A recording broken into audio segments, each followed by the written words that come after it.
friends, welcome to Carrie's Culinary Crafts, and if you're new, welcome. I hope you'll stick around and hit that subscribe button so you can follow us along on everything we do here on the channel.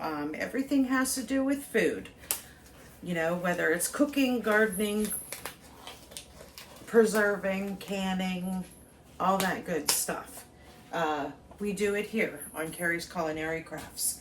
So today we're gonna go right into it. This is a what's for dinner video.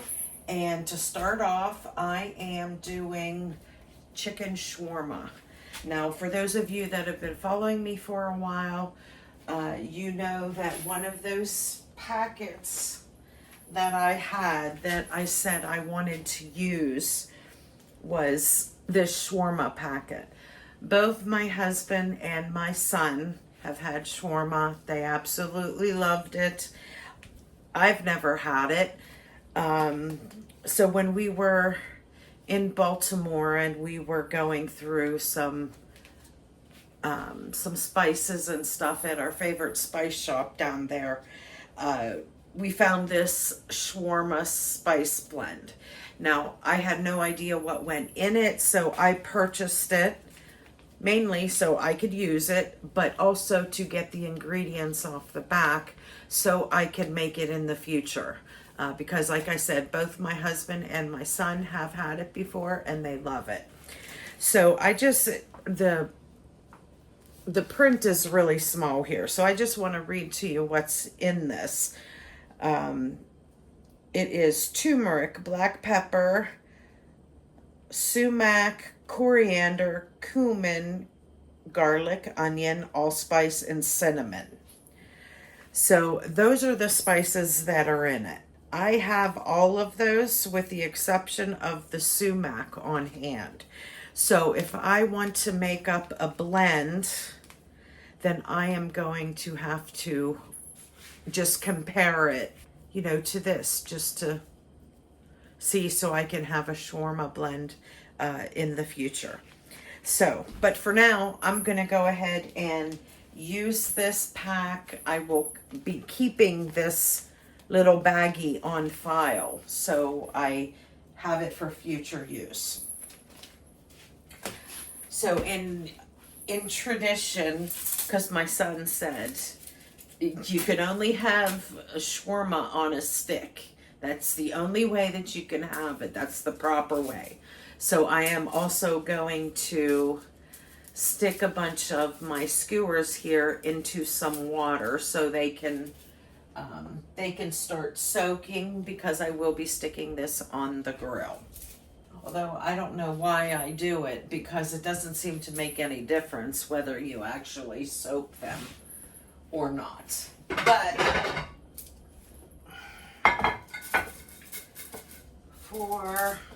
that's not quite big enough. But for argument's sake, we'll go ahead and soak them.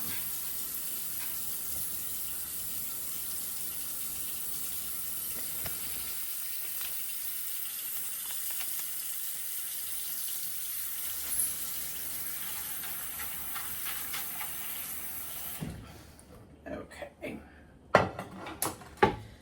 And you should soak them at least 30 minutes prior to when you're going out to the grill.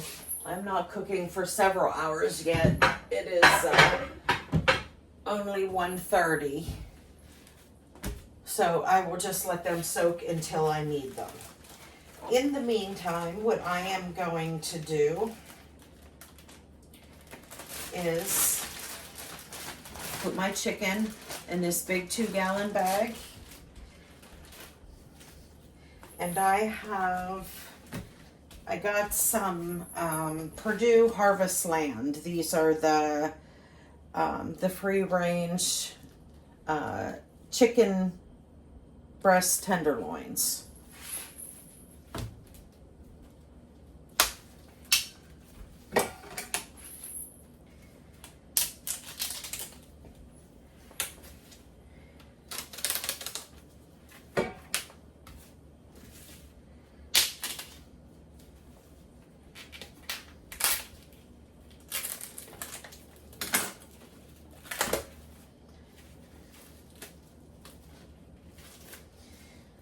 right, now each of these packets are at least a pound. This one is 1.1, this is 1.2, and this one is 1.3.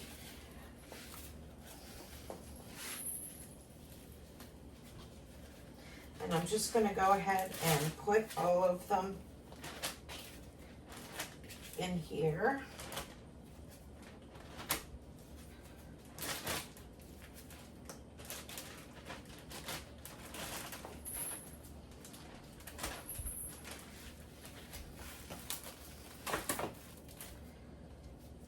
I wonder if this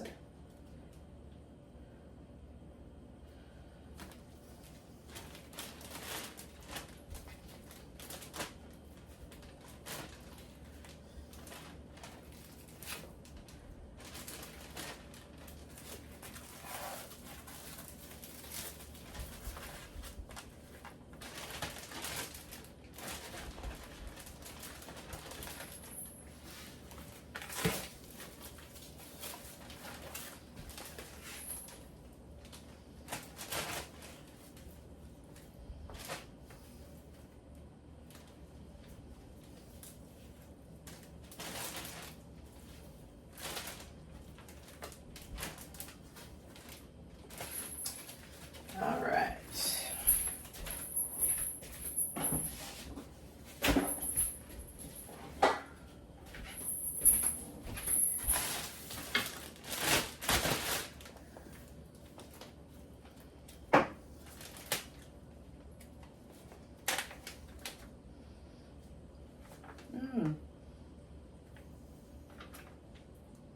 Very interesting.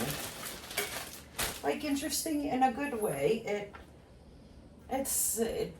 Even though all those spices, other than the sumac, I'm familiar with, I can smell the different spices, but these spices together as a blend is not like anything I've ever smelled before. So that's kind of exciting. I love to try different things that I've never used before. So I am very excited about this meal.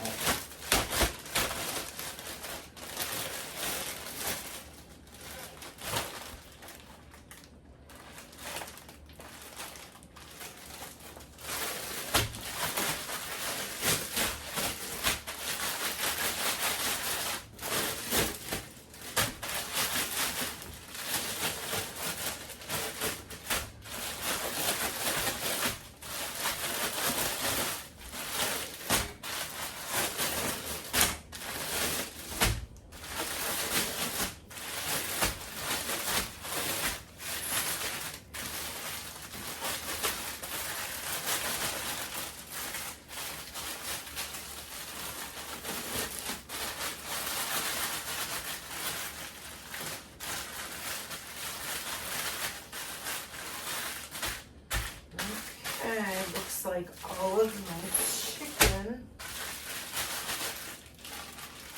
is covered. So that is good. Now for now, I am just going to go ahead and stick this in the refrigerator until it is time to get it skewered up and on the grill.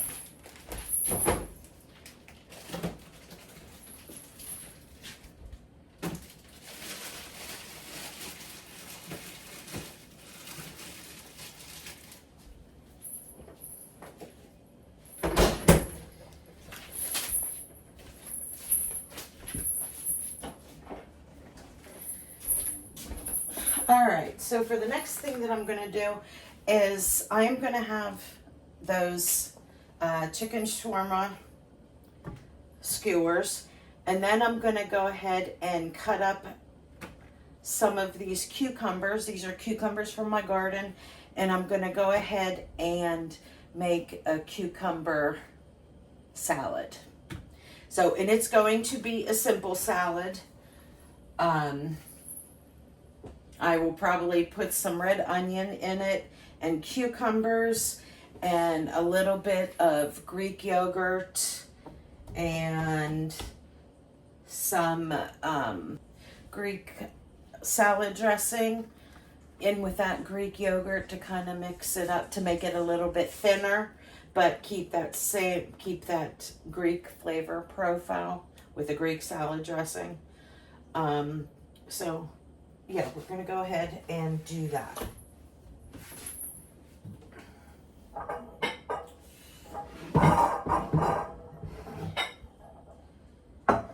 Not sure what size.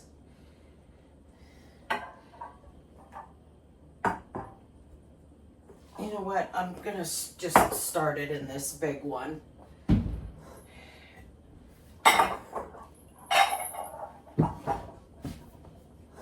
I can always move it to a smaller one if I need to.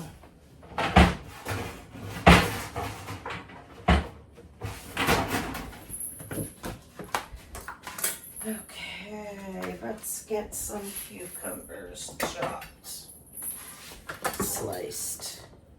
We'll do the ugly ones first. Wow, that I can almost put in my pickle jar. That's a nice size pickle.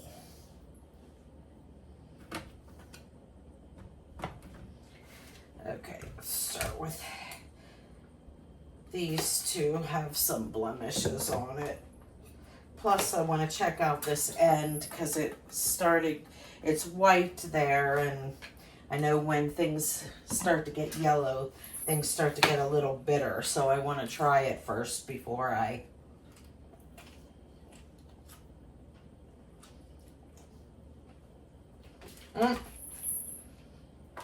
Excellent.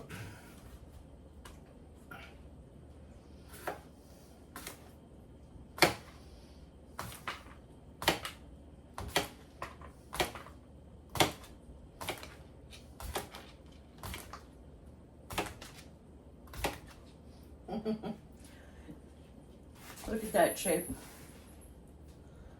It's a nice thing about when you grow them yourself.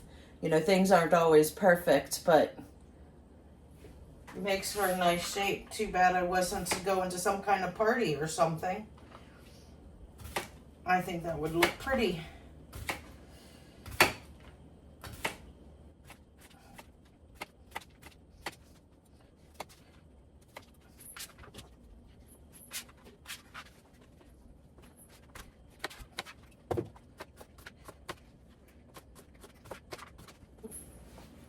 This one is cut like that too.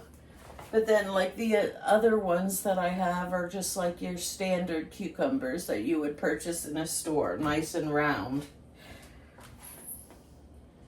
But these two have some fun grooves in them.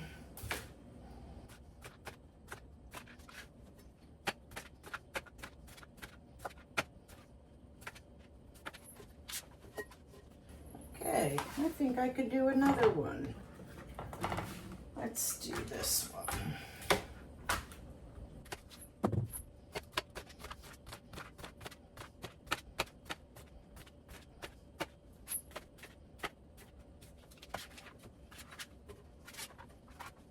Okay. See how that goes. I am going to mix up. I wanted to do some onions too. Better do that before I forget.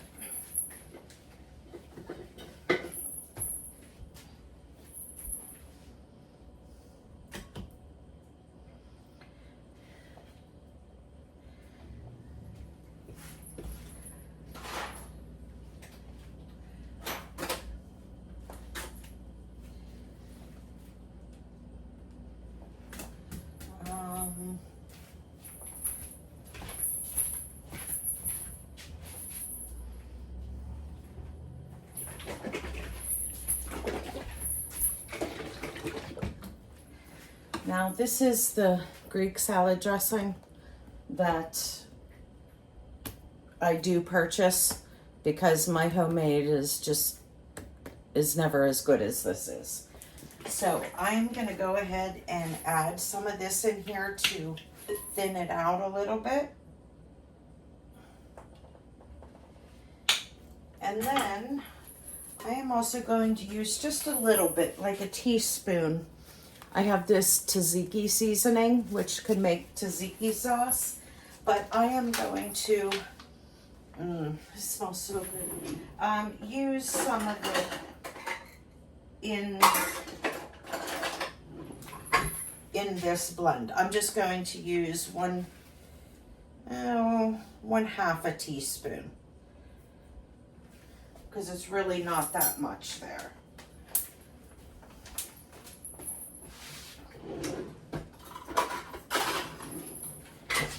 And then we're going to give it a little stir.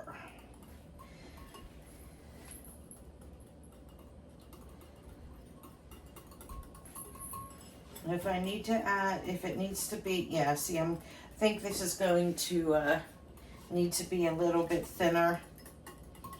So I'm going to add a little more of this dressing.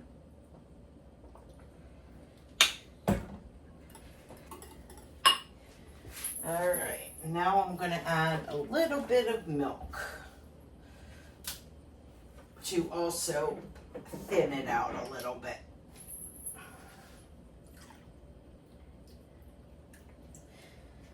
And for those of you that are new, hold up. Achoo! Excuse me.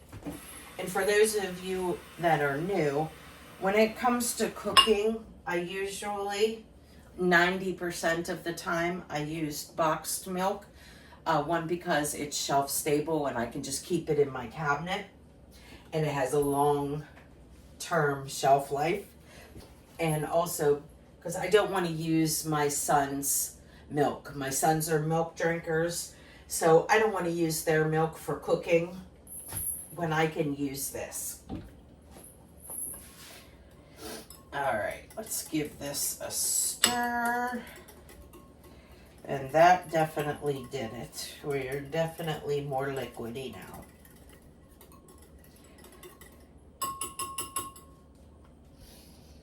Okay, it smells good. Now we gotta give it a little taste.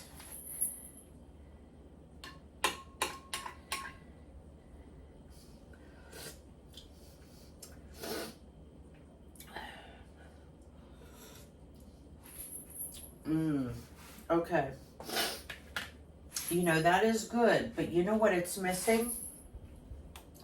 It's missing like a punch of citrus. I'm going to see if I have any lime. If I don't have lime, I definitely will have lemon, so I'll use that. But I would prefer to use lime. And I have one lime here.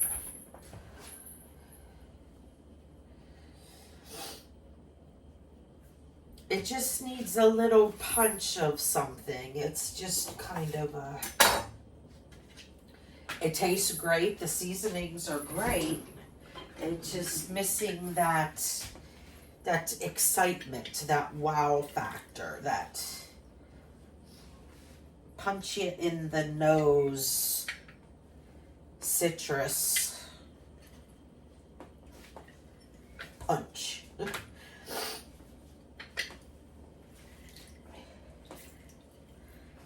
Okay. Oh, let's try that again.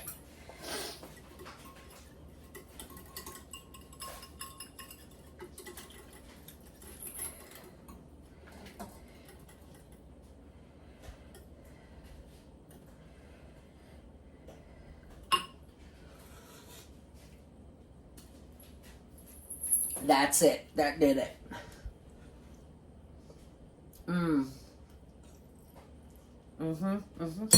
That's good. All right. So there it is. And I'm just gonna dump that all over.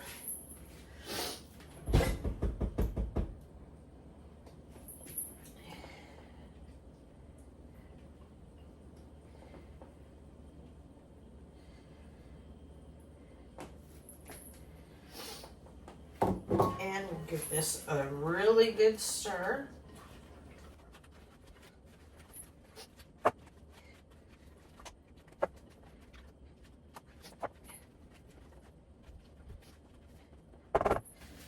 Okay, and there we go. And then right before I serve it, I'll add some fresh dill from the garden. I'll sprinkle it on top. And that will be it for today's dinner.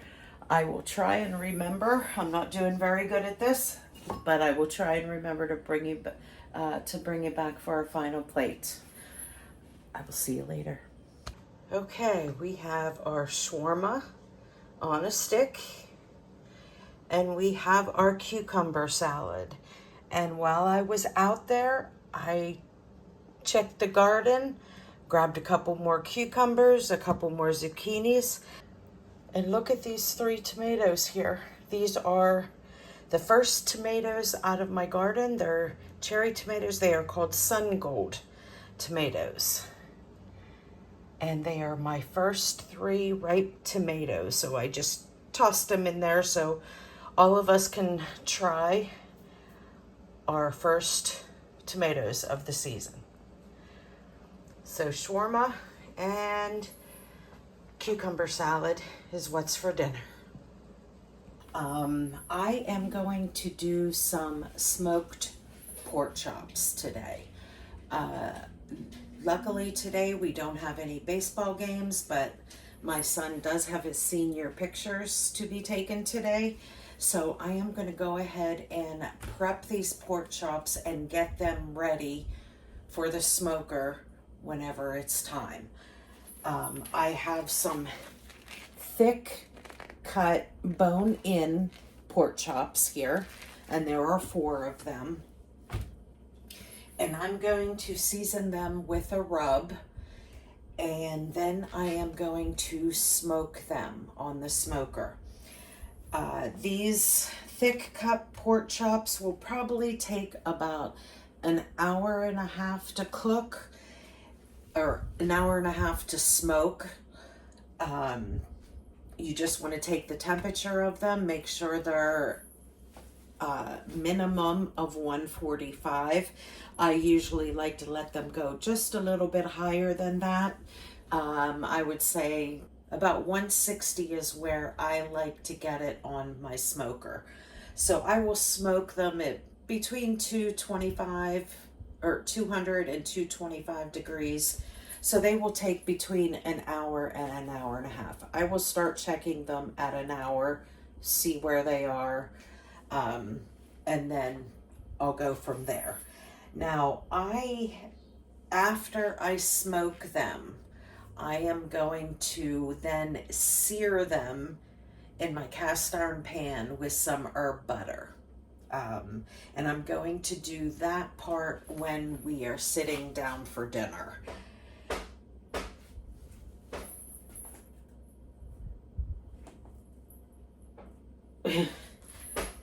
My cat is trying to get in a cabinet out there. Okay, so most likely I will have these done prior to dinner time, just so I know that they're smoked and they're completely cooked and everything. And then when it's dinner time, I will go ahead and sear them with some herb butter in a cast iron pan. So for right now, I am going to go ahead and get my spice rub together and start seasoning these pork chops. Now I have some hickory wood chunks soaking in some water that I'm going to use in my smoker. So, and when you use your smoker, your meat needs to be at room temperature. So I am going to make sure that I'm going to season these and I'm going to let them sit out till they get to room temperature. And by that time, my wood chunks will be ready to go ahead and stick in the smoker. Now the reason that I soak them is because it produces a lot more steam. And my smoker, I also have like a water dish in there, but if you soak your wood chips or wood chunks, it will produce a lot more steam or a lot more smoke, and that is what is going to smoke and flavor your meat. So I do like to soak them if I can. If I'm pressed for time or forget about it, you don't need to do it. I just do it, if I have the time to do it. All right, so we are going to go ahead and season up these beautiful pork chops. Whoops. They were, when I bought them, I don't know, this was in a grocery haul a while ago because I had them in the freezer. They were on sale for a really good price, but then I found a couple packs that was saving extra 20 cents off per pound. So I went ahead and purchased several packs. Now, as you can see, these are nice, thick, bone-in pork chops. So there's going to be a lot of locked-in flavor there with smoking it slowly. And then with that bone on there, it's going to keep that meat all nice and moist the entire time it is smoking. So, okay, and I went ahead and touched this before I did my rub. Why didn't you tell me? Okay, so for the rub, I am going to use salt, pepper, my Italian herb blend. I found a little bit of this Badia Complete. So I am going to go ahead and just dump the rest of that in there, as well as I have onion powder, garlic powder, smoked paprika, and chili powder. And I have just a wee little bit of brown sugar here. It might be more than a tablespoon or so, just to balance out your chili powder and your smoked paprika. So I'm going to go ahead and mix all these ingredients together, and then we will put the rub on our pork chops and get them ready to smoke. Okay, so we're going to go ahead and get this all mixed up. There's a little bit, a tablespoon, maybe a little bit more brown sugar. I'm going to just dump the rest of this Badia Complete in there, because there's maybe a tablespoon, maybe not even that much. And it gets that out of my pantry. And I'm going to sprinkle some Italian herb seasoning blend. This is my homemade, or my homegrown herbs. Some salt. Some pepper. Now, I didn't put very much salt in there because that Badia Complete has salt in it. So I just put a couple sprinkles in. And this is chili powder. So I'll do maybe a teaspoon of chili powder.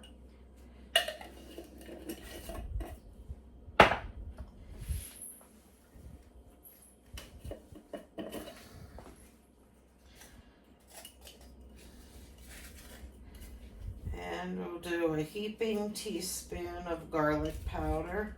Whoops.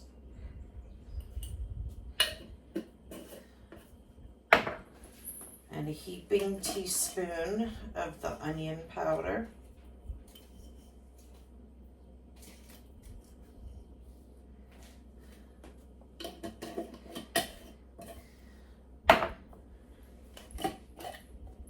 And we will do a teaspoon of smoked paprika. Okay, and we will give this a little mix.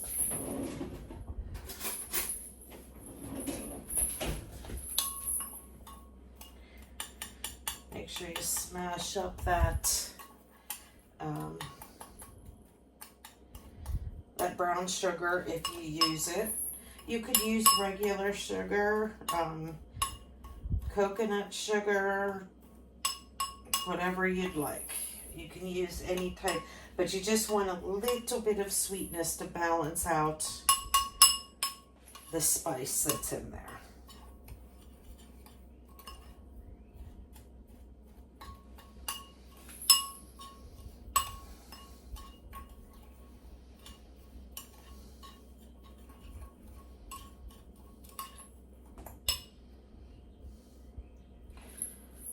Okay, now we're going to go ahead and heavily season the pork chops. Now I've got plenty of seasoning here. So we're going to coat the front and we're going to coat the back.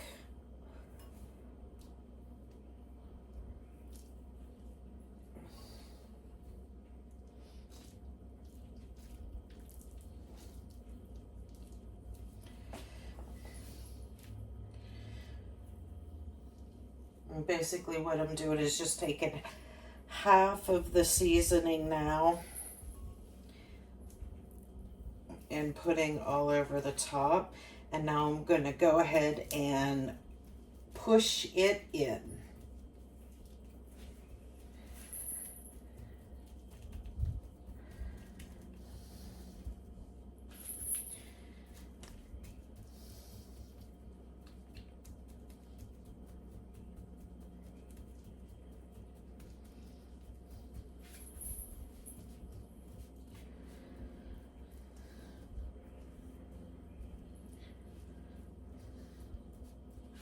Now you notice that on these pork chops around the outside there is that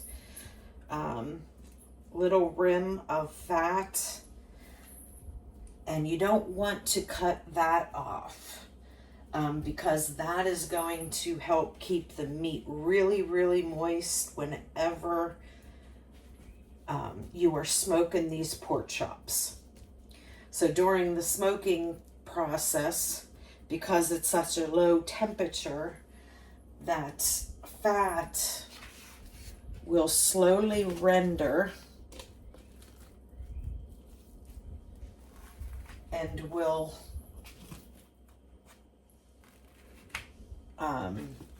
penetrate the meat and keep these pork chops very nice and juicy for you.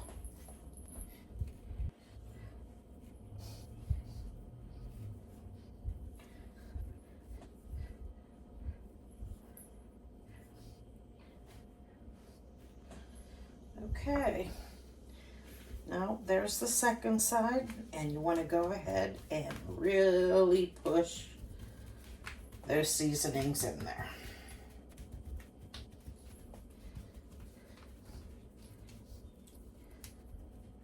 Okay. And to cover up all that meat spot, because the meat is wet, so it'll make the seasoning stick to it.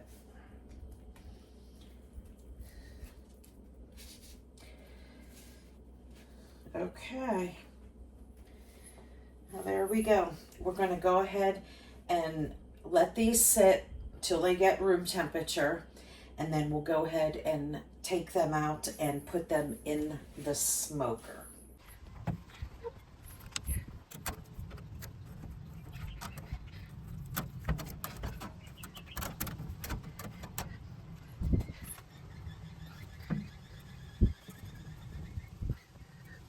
Smells so good out here. Smells delicious. Now we're going to go ahead and check our pork chops and see what our temperature is.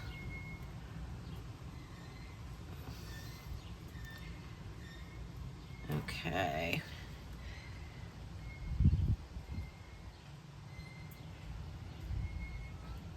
We are getting closer. You know, I think I'm gonna switch the back to the front because it seems to be hotter. And I will Sorry guys, I can't do two things at once holding this camera. I'll flip them over, and then I'll put that in the back.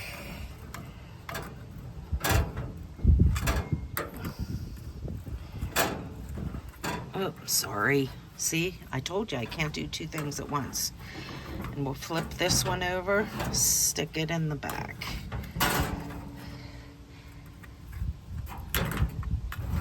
And did I flip that one over? Probably didn't. Okay. So maybe if I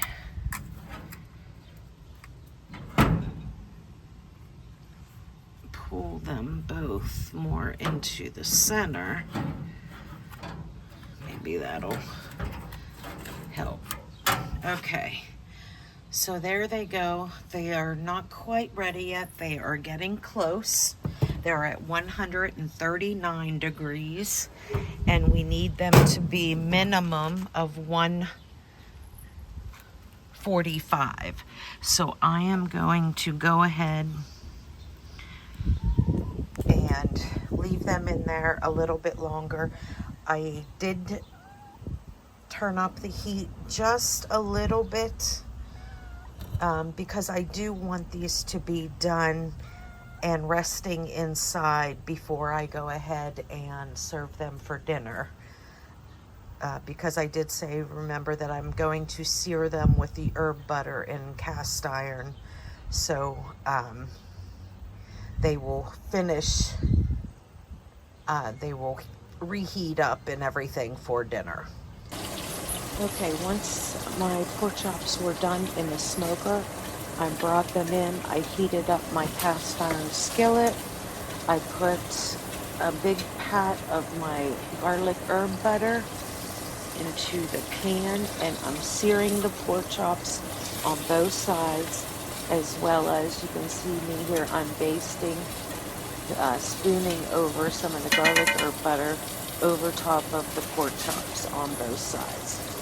And once they are good and seared, then I'm just removing them to a plate and covering them with foil to let them rest for at least 10 minutes. And while that is resting, I am cooking up some zucchini that I pulled out from my garden. And in this pan, I just had the pan heating up with some garlic herb butter, and I just sauteed up my zucchini until it is ready.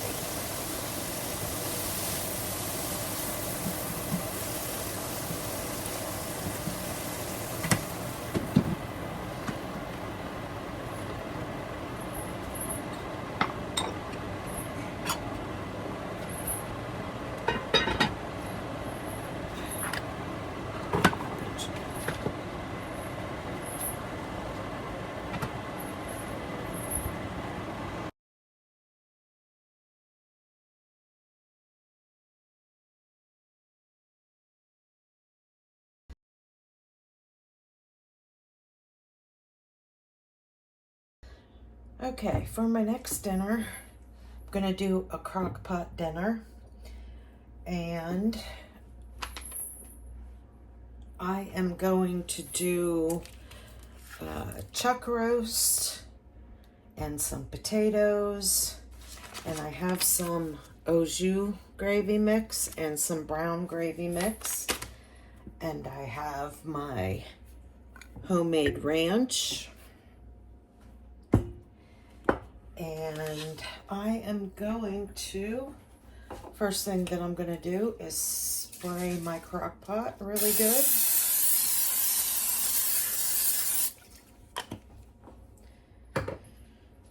And then I'm going to put, I have a pint of broth here. I'm going to go ahead and put that in. And then I'm going to cut up some russet potatoes here. I have 4 big russet potatoes. I'm just going to cut up into wedges.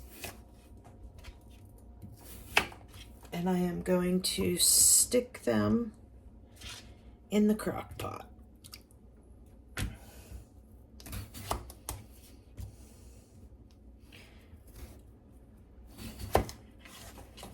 I'm leaving the skin on these. I scrubbed them really well, but we all like the skin left on potatoes.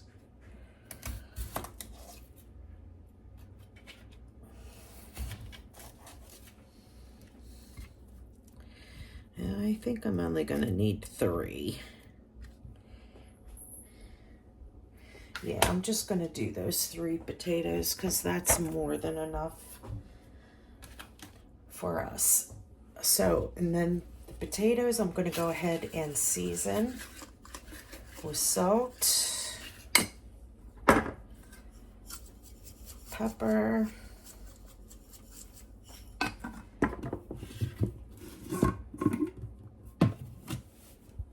and about a half a scoop of my ranch mix.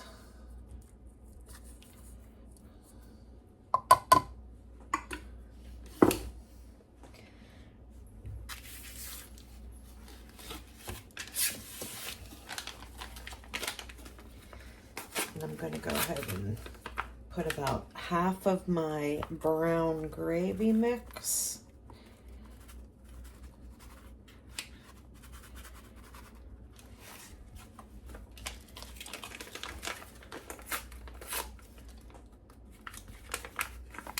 And half of the au jus. And then I'm going to go ahead and open up this chuck roast. Now this is one that I got from Butcher Box, which is a grass-fed, grass-finished chuck roast. And I'm going to go ahead and put that on top of the potatoes.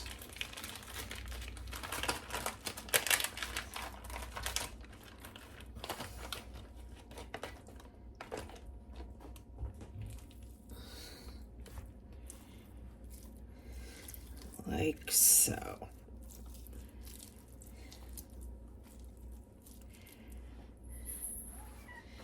And then I'm going to go ahead and put the rest of this au jus, the rest of this brown gravy. And I'm going to wash my hands before I touch my ranch.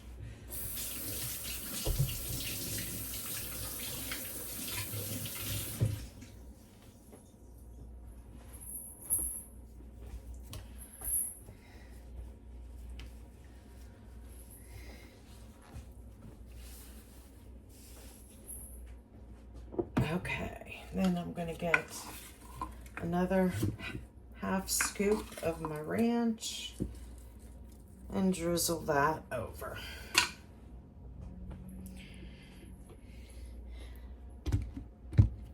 And that's it. I am going to put this on low all day long. The longer the longer you cook it, the better it is. It is 7 a.m. this morning, so by the time I get to this, it should be nice and pull apart tender. So I'm going to go ahead and get this on low.